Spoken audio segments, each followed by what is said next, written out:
চমৎকার ভাবে ক্লিয়ার করলেন রানা চাচিদারি মেহেদি চিপ তুলেছেন লক্ষ্যবস্তু শট একটা বল চলে গেল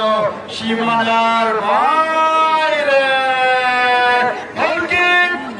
টিম 11 জামির তার পক্ষে গোলরক্ষক রাফিজ নবাবগঞ্জের এই তারকা গোলরক্ষক ঢাকা আবাহনী হয়ে খেলে থাকেন লম্বা করে আনিস ক্যামেরুনের ফুটবলার সেখান থেকে সৌরভ দেওয়ান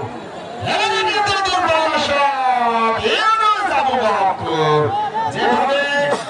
শক্তি করেছিলেন আরেকটু হলে বিলের মাঝখানে চলে যেত। যাই হোক দর্শক কিন্তু রয়েছেন এবং আবু বকর খেলা কিন্তু ইতিমধ্যে দর্শকদের নজর কেড়েছে। জোরে গোল করেছেন প্রথম হাতে যে দুটি গোল হয়েছে